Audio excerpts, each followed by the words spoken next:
My off season for the most part was pretty good. I got, more laps in than I think I probably usually do.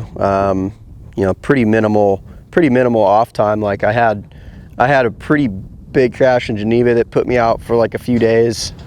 I was back on the bike relatively quickly, so not much like of a setback.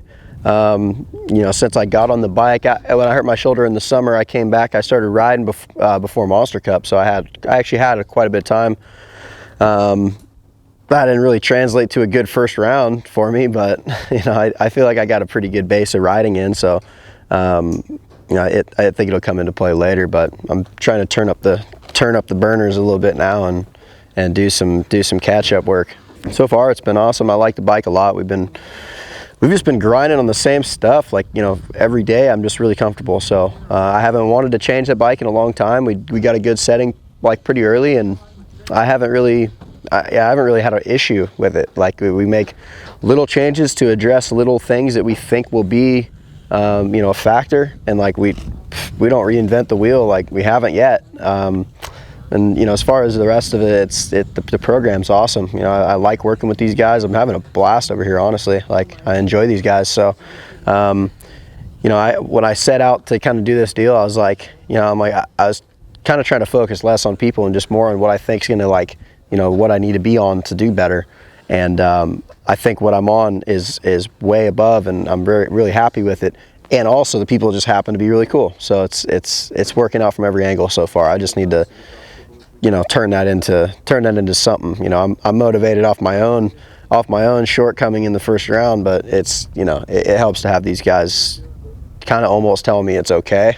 Like, going and just not really letting me go way off the rails and do too much crazy stuff. So I got good encouragement. My dad's here helping me this week, and that's a big thing for me. So he kind of throws it back caveman style. We we kind of talk about what maybe we would have done in the old days to remedy this, and it's cool to have him around. So he came this week, but yeah, as far as the team goes, it's everything I need right now. Yeah, like Josh right now Josh, like, don't get me wrong, like he's been my hero forever. He's been my hero my whole life. But right now, he's like my hero. Like he's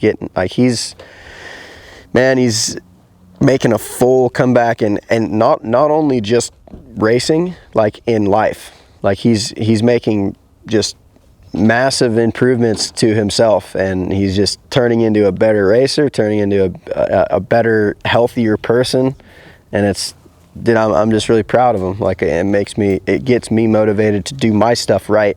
I always used to like kind of joke around that I learned from his like screw ups, and I was just like, oh yeah, anytime he did this, I just kind of went, oh, maybe I shouldn't do that. But right now, it's like, right now he's doing probably more right things than I'm even doing, and he's talking to me about it. So it's a completely different perspective than when I was young. And I'm kind of glad it's happening now when I'm in my 20s, and I'm able to absorb it probably more realistically. But yeah, I wish that if we were able to be around each other more. Not only for watching him ride, I developed my style off Josh. Like watching him ride when I was young is why I ride the way I ride in a lot of ways. And so I enjoy being around him and just watching him ride. It's like him and Josh Hansen and Durham were like my early influences of like style and what to do. So if I could be around him more, I think it's beneficial. So hopefully when we get to some of the East Coast rounds, I'm planning, he's actually in my house in Charlotte, that's where he lives, so I might go ship myself back out there and hang out with him and do some training with him. And I think he's going to be doing the club deal, which is pretty sweet. That's like a killer facility. So yeah, hopefully go visit them down there and do some riding with them, and yeah, maybe I'll get even more out of it. My personal goals were to improve my starts. That's apparently happening, because my starts were good. I don't have, before I had like a big doubt that I couldn't get starts, and I'm not sure if that's just like having Tony Alessi hanging out with me every day, or maybe I have more horsepower, or there's probably a combination of things that are making that happen.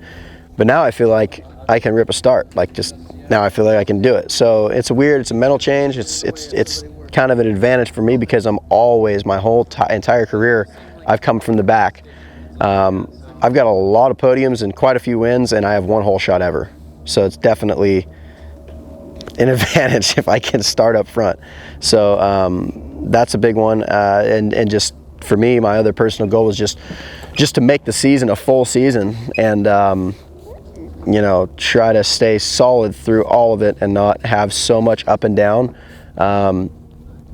Not really like I'm gonna be like hanging back and doing any of that, but I just really want to focus on focusing and not doing odd things that put me out, and stay in line as much as I can. And it's just hard to build if you're just doing this all the time. If you just riding a wave constantly up and down, it's hard to find the ground again and make a charge, you know, and get your mind right. So I think I'm doing that right now. I think I got my mind right. I mean, I don't think I was that. I had good speed this last weekend in Anaheim. You know, I was close to everybody and everything. I just rode bad under the lights. Like, I don't know, nerves, whatever it is, first round, something like that. But I rode bad under the lights, and now I need to reharness all the same stuff. I put a little more elbow grease in it. Just grab the stir stick with both hands this week, and I think we're gonna be driving in pretty hard. Oh yeah. What's going on with the fanny pack? I see it. The fanny pack's just an angle I'm working. Like this whole thing, I don't know, dude. I just see everybody like, how many shirts are you gonna buy with someone's like initials and number on it? Like, I just don't see it. Like, I don't think anybody wants to buy a JH46 t-shirt. But maybe, based on feedback, if anybody likes these, maybe I'm gonna start a line and go take it to Shop Buttery and see if they're interested. That's kind of the game plan right now. I'm just like running. This is my favorite one so far. I went with the leather, and I got her with these little side dealies, so I can have my headphones and have little extra doodads. I'm just like a gadget guy, so any room I can have for gadgets is like extra for me. So I'm just running R&D, and then I'm gonna kind of put together a PowerPoint for Connor and see what he thinks.